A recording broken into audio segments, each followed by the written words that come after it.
Halo semuanya, perkenalkan nama saya Sofia Nabel dari Manajemen Bisnis Konvensi dan Event semester 2. Pada kesempatan kali ini akan menjelaskan mengenai promotional marketing.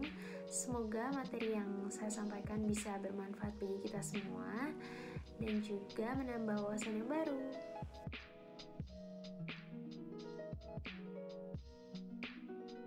Nah, sebelum kita masuk ke intinya mengenai promosi dan juga marketing, saya akan membahas terlebih dahulu mengenai marketing mix atau yang lebih dikenal dengan 7P.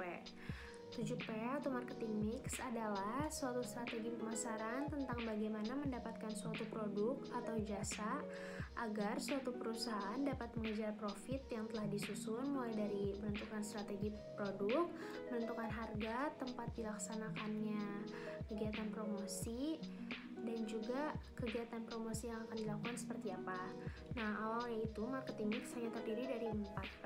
Unsur dari 4P itu adalah produk, price, promosi, dan juga place. Lalu setelah berkembangnya zaman, sekarang ini sudah maju, teknologi semakin canggih, akhirnya ditambahkan lagi 3 unsur P, yaitu adalah physical evidence atau physical environment, terus ada product dan juga people.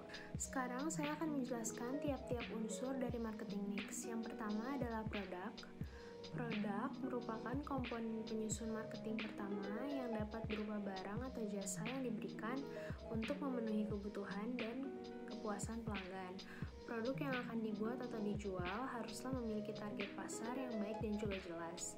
Masyarakat itu melihat dari desainnya, teknologi, branding, kegunaan dan fungsi, value, kemasan produk, dan juga kualitas produk. Selanjutnya adalah price. Price adalah harga atau uang yang harus diberikan atau dibayarkan konsumen untuk mendapatkan barang atau jasa yang dijual. Harga juga merupakan sesuatu yang penting karena pada umumnya konsumen menjadikan harga sebagai pertimbangan utama sebelum membeli produk atau jasa yang ditawarkan. Selanjutnya adalah place. Place atau tempat penjualan merupakan komponen yang terpenting lainnya. Semakin strategis tempat yang digunakan, maka semakin maksimal pula tingkat penjualan yang dihasilkan. Pemilihan tempat haruslah dekat dengan target pasar, mudah dijangkau, dan juga memiliki fasilitas yang lengkap. Hal ini tidak lepas dari survei dan identifikasi lokasi sebelum didirikannya tempat usaha. Selanjutnya adalah promotion. Promotion atau promosi merupakan kegiatan bisnis yang mempunyai tujuan agar konsumen dapat lebih mengenal dan tertarik dengan produk yang ditawarkan.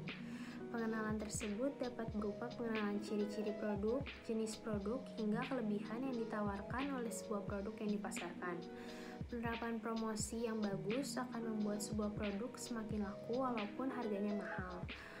Kegiatan promosi ini biasa dilakukan dengan memasang iklan, memberikan diskon, memanfaatkan momen-momen tertentu, memberikan special offers, giveaway, endorsement, dan masih banyak lainnya.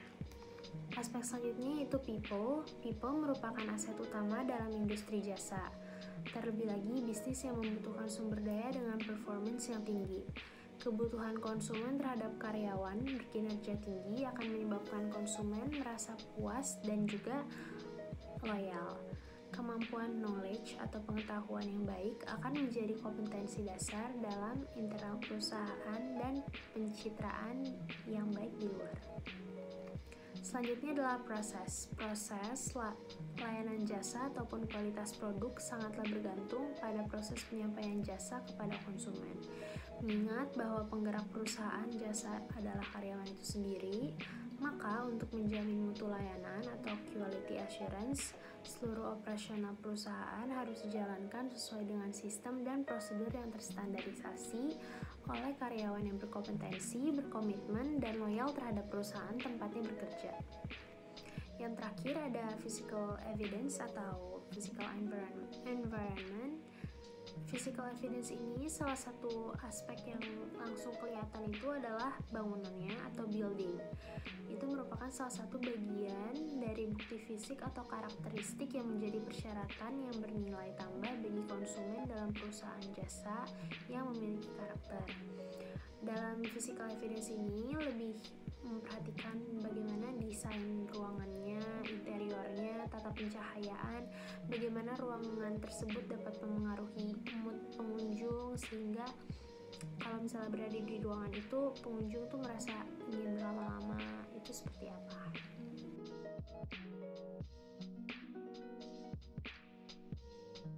Nah, sekarang kita masuk ke inti dari promotional marketing itu sendiri. Sebelumnya aku akan menjelaskan pengertian promosi. Di sini aku memberikan 3 sumber. Yang pertama dari KBBI. Promosi itu adalah kegiatan komunikasi untuk meningkatkan penjualan dengan pameran, periklanan, dan usaha lain yang bersifat persuasif. Lalu yang kedua, menurut Kotler dan Keller pada 2010, promosi adalah sarana di mana perusahaan berusaha untuk menginformasikan, membujuk, dan mengingatkan konsumen baik secara langsung ataupun tidak langsung tentang suatu produk yang mereka jual. Yang ketiga, menurut Kotler dan Armstrong, promosi merupakan kegiatan yang mengkomunikasikan manfaat dari sebuah produk dan membujuk target konsumen untuk membeli produk tersebut. Nah, pada intinya, promosi itu merupakan kegiatan komunikasi yang dilakukan oleh seseorang kepada orang yang lainnya, atau kepada masyarakat atau kepada konsumen, supaya konsumen itu mengetahui produk tersebut dan mau mencobanya.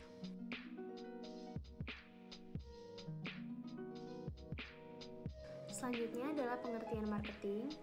Yang pertama, menurut KBBI, marketing atau pemasaran merupakan suatu proses, cara, kegiatan dalam memasarkan barang dagangan di kalangan masyarakat pada umumnya. Menurut Kotler dan Armstrong, marketing adalah sebuah proses manajerial yang dimana orang-orang yang berada di dalamnya memperoleh apa yang mereka inginkan melalui produk yang ditawarkan kepada orang lain. Yang ketiga, menurut William J. Stanton, marketing adalah sistem secara keseluruhan dari kegiatan-kegiatan bisnis atau usaha, yakni yang ditujukan untuk merencanakan, menentukan, mempromosikan, dan mendistribusikan barang atau jasa yang sesuai dan bisa memuaskan konsumennya. Sebetulnya promosi dan marketing ini berkaitan. Promosi itu merupakan kegiatan pemasaran. Jadi pemasaran itu dilakukan sebelum terjadinya promosi. Pemasaran itu yang kayak mikirin gimana promosi yang baik yang harus dilakukan untuk mengenalkan suatu produk ke orang lain. Itu adalah pemasaran.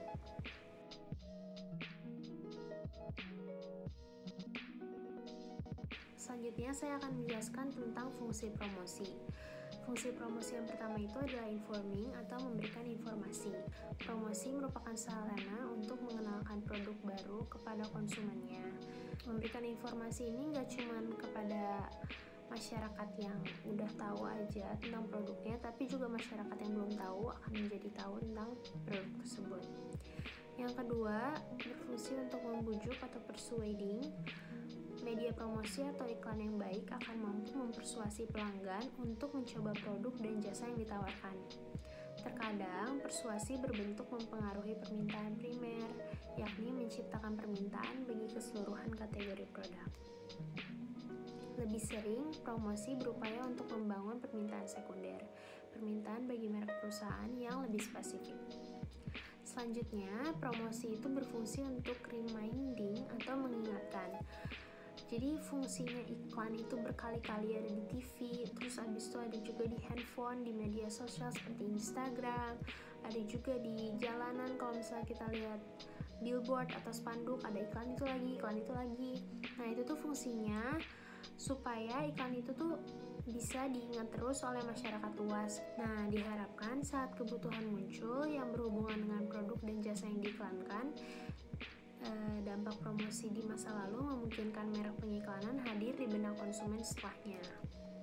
Selanjutnya, fungsi promosi itu untuk adding value atau menambah nilai suatu produk, dan juga assisting atau mendampingi upaya-upaya lain dari perusahaan.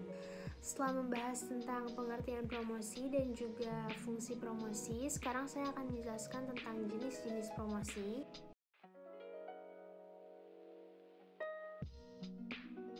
Pertama, direct marketing atau pemasaran langsung merupakan sistem marketing di mana organisasi berkomunikasi secara langsung dengan target konsumer untuk menghasilkan suatu respons atau transaksi.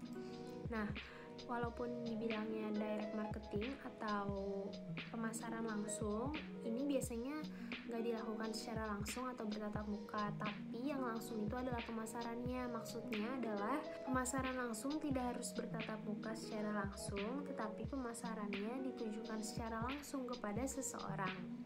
Pemasaran langsung ini biasanya digunakan melalui surat elektronik, telepon, fax email, alat penghubung non personal lainnya yang bertujuan si pemasar ini dapat mengkomunikasikan produknya secara langsung dan juga dapat langsung mendapat tanggapan dari customer.